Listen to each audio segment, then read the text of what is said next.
You don't have like a VIP section at a wedding? That's terrible. Fucking Pat Benatar was going to get married in Hawaii. Yeah. And she was going to have 4 people come on the wedding, and then they do a private concert on the beach of Hawaii. My plan was to fucking go down there, and when they say, does anybody have any objections? Have any objections, to go fucking crazy and go, Pat, you can't get married. I love you. And just be, you know what I'm saying? Like, that's this is why you don't invite fans. Right. To anything. To nothing. To nothing. I sent Iliza, I must have sent thousands of postcards. Postcards of what? That's what you had to fucking send. What's on the postcard? Hi, I'm Joe Diaz. On the back of it, the picture. What's it a postcard of? Nothing. Blank postcard. It's a letter. You're describing a letter. Just a little fucking postcard that you buy at stationery stores in the 80s. And it said MTV Studios, P.O. Box 6450, New York, New York. And then on the inside, you had to write, Joey Diaz, I want to go to Pat Benatar's wedding. For fucking every day, I mailed it from different posts. You know me. I went to different angles. Yes, different they wouldn't angles. think it was the same. No, I kept from every place. Probably so many Joey Diaz's out there. I was working for a bookie in those days. So on the way home, while I was working for the bookie, I'd do the fucking things. And then when I was going back on 118th, I'd mail them from different locations in the city. So if I would go to Harlem to pick up Coke, I would mail them from Harlem. Why are you taking it for different locations? It's the same name. I don't fucking know, Iliza, because I'm fucking superstitious. Do you understand me? When you're super fucking stitious, you gotta work it from every fucking angle. And it didn't pay off because at the end I didn't win the fucking contest. Do you think it's because you didn't stick with the one mailbox? Yes. Looking back. No, because I'm the kiss of death at the time. If I would have sent it in today, I'd be front row at Pat Benatar's fucking wedding. What did your friends think of that? Like, that doesn't seem like something your friends would be too supportive of. Do you think I fucking told my friends? Do you think I would even mention that to my friends? You were going to go, and they'd be like, where are you going? You'd be like, on a vacation. I'm just I'm going to go. I'm going to Hawaii, all expenses paid. These things happen to people. And I was going to take my friend Stinky, because he went everywhere with me. That's who you wanted at a wedding. That's who I wouldn't have taken him to the wedding. I said I would have told him we're going to Hawaii, and let him do whatever he'd do, and then I would have gone to the wedding by myself. Yeah. Listen, when Pat Benatar's getting married, you could talk any woman on the island to do anything with you. When you're on an island, I could walk up to you and say, Iliza, I'm bored. You're bored. Pat Benatar's getting married. You want to come?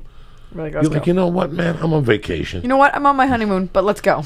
Yeah, who cares? You're like, hon, I'm just going to go with him. Where would you like to go for your honeymoon when the beautiful day happens? I don't know. You know what? And I think you can attest to this. I travel so much as it is. That you don't want to do dick. I don't want to do anything. I come home, and I like you so much. You're like, come to the valley in the beginning of the work week. And I was like, I'll go for you. But I have family in Santa Monica I don't see on major holidays. I know. So, Iliza, please explain to the people. When I emailed you, you have an email response that comes back saying, listen, I got a dog. I work out. I write. I sing. I dance. I'm fucking busy, cocksucker. That's what it says. If I don't get fucking back to you, don't be mad at me.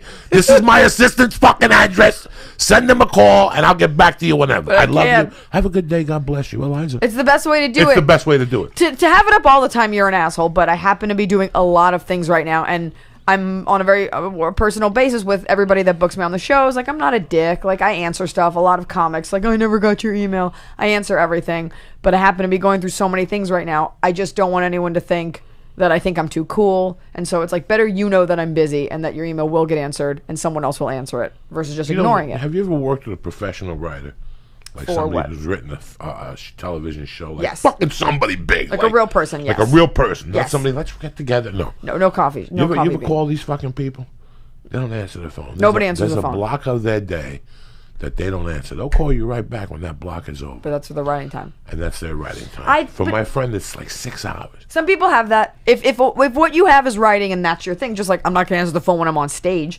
But I think in general, like in Hollywood, it's a cool thing to act like you're busy.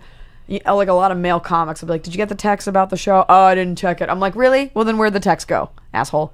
Like, you have a data plan. So I try to just be cognizant of other people's time and not make them feel like jerk-offs if they email me or text me. There's nothing worse than when you reach out to someone and they just don't write back for like a business thing. It makes you feel like an idiot, right?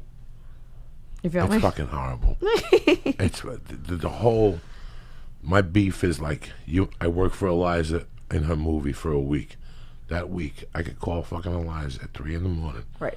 And Iliza will answer that fucking phone and go, Joey, I need you on the set at 7:15 with that blue shirt on. Because you're working together. But the shit that pisses me off is Sunday when I call you and there's no more movie and you don't answer the fucking phone. Mm-hmm. And that's what has been done to me by just regular movies that we talk every day, and all of a sudden the movie's done. I call you for something. Right. 3 messages. Wow. So when I was doing your movie, you answered the fucking phone. Right. The day after the movie ends, I call you for a check or the paperwork, and these guys wouldn't call me back for a month. Right. Well, there's shit like that. That's really fucking crazy. But I think for the traveling thing, that drives me crazy, and I don't, you hope the goal is to be respected enough, as I'm sure you are, but in general that people will answer, or people feel that you're important enough to answer back, and you remember when people didn't answer stuff, and you remember that kind of stuff, and not that you should make a list, but it sticks with you. And I made the decision a long time ago that I was not going to act like my colleagues. I was not going to be, I'm not going to answer everything I don't even check Facebook, and every email, sometimes they're inappropriate, or sometimes it's, I don't know, you got this, but I was going to make an effort to treat everybody like a person. As long as you're cool to me, I'll try to be cool back. And that's just a decision I made. I'm not the kind of person who just ignores people. I remember a couple of years ago when things started popping, like 11 years ago for me. And I started going to these meetings. And at every fucking meeting, there was one jerk off that was always 25 fucking minutes late.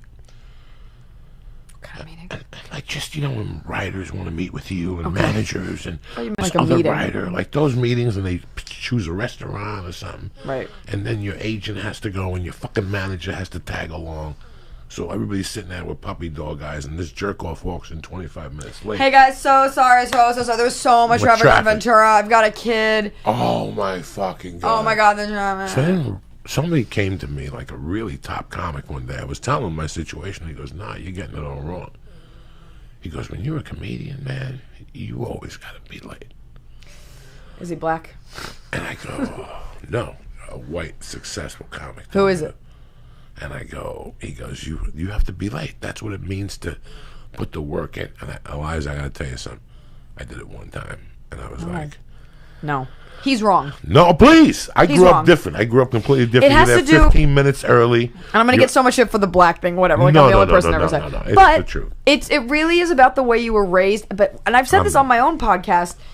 So you see successful comics, right? And people start to act everybody knows, people start to act a certain way when they're successful. And then what happens is comics who have not put in that time, those are their buddies, or those are the people that they, that they look up to. So they're like, oh, if I act like an asshole, then it looks like I'm cool. And it kind of works, having like a little bit of swag, but I'm like, but you don't have 20 minutes to back it up. To me, you just seem like a dick. We're going in like fucking Marines, you understand me? Welcome to church, motherfucker.